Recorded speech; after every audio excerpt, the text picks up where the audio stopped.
అందరికీ నమస్కారం. మరి తాజాగా అస్సాంలోని నార్త్ లఖింపూర్లో జరిగిన నేషనల్ అమెచ్యూర్ కిక్ బాక్సింగ్లో నగరానికి చెందిన 10 మంది క్రీడాకారులు పాల్గొన్నారు.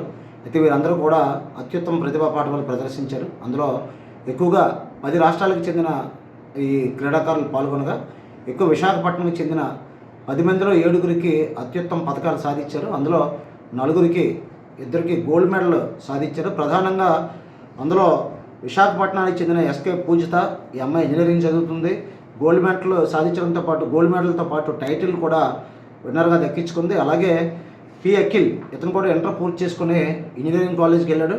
మనడికి కూడా సేమ్ గోల్డ్ మెడల్ వరించింది. ఇంకా వీరితో పాటు ఎస్కే అశ్రిత్కి అలాగే తనుష్కి కూడా సిల్వర్ మెడల్స్ లభించాయి. వీళ్ళిద్దరూ కూడా ఒకరేమో అశ్రిత్ ఏమో ఇంటర్మీడియట్ చదువుతున్నాడు నారాయణ కాలేజ్లోని, అలాగే తనుష్ ఏమో 8th క్లాస్ చదువుతున్నాడు విశాఖ వ్యాలీ స్కూల్లో. వీళ్ళ నలుగురు కూడా ప్రధానంగా హేమంత్ ఫైట్ క్లబ్ నుంచి పార్టిసిపేట్ చేశారు. విశాఖ నగరం నుంచి పార్టిసిపేట్ చేసిన మొత్తం ఈ 7గురికి మెడల్స్ వస్తే అందులో 4 హేమంత్ ఫైట్ క్లబ్లో ఉన్నారు. వీళ్ళందరికీ కూడా ప్రధానంగా సోదరుడు హేమంత్ తన క్లబ్ ద్వారా కోచింగ్ ఇచ్చి వీళ్ళందరినీ కూడా మెరికిల్లాగా తీర్చిదిద్ది మరి ఎక్కడో మన రాష్ట్రంలోనే అత్యుత్తమ ప్రతిభా పాఠవాలు ప్రదర్శించి 2 గోల్డ్ 2 సిల్వర్ మెడల్ సాధించారు. వీరితో పాటు వేరువేరు క్లబ్ల నుంచి పార్టిసిపేట్ చేసిన మరో 3 కూడా ఉన్నారు. వాళ్ళకు కూడా మెడల్స్ వరించి అందులో ప్రత్యేకంగా వై బాలాజీ, భరద్వాజ్ అలాగే రోహిత్ కూడా ఉన్నారు.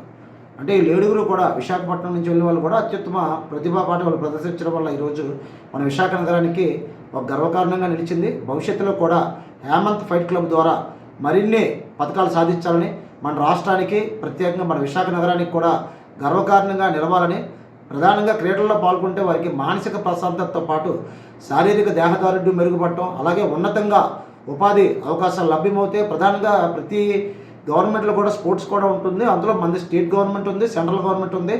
నాకు తెలిసి చాలామంది రైల్వేలో కానీ, పోర్టులో కానీ, స్టీల్ ప్లాంట్లో కానీ అత్యున్నతమైన ఉపాధి అవకాశాలు అందిపించుకున్నారు. కొంతమందికి అందరూ కూడా ఉన్నత విద్యాభ్యాసం సాగించలేకపోవచ్చు.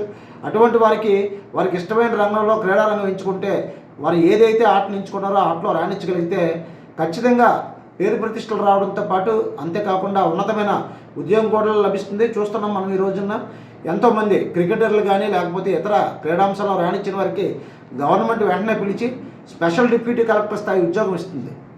అలాగే ఎంతోమందికి అంతకు మించిన రైల్వేలో ఉద్యోగాలు లభిస్తున్నాయి. అలాగే వారికి ప్రత్యేకంగా అనేక వాళ్ళు ఏదైనా ఒక అకాడమీ నిర్వహించాలనుకుంటే వాళ్ళకి స్థలాలు కేటాయిస్తున్నారు. ప్రతిభా పాఠవాల కింద ప్రత్యేకంగా ప్రతిభకు ప్రోత్సాహం పేరిట వాళ్ళకి అమౌంట్ కూడా మంజూరు చేస్తున్నారు.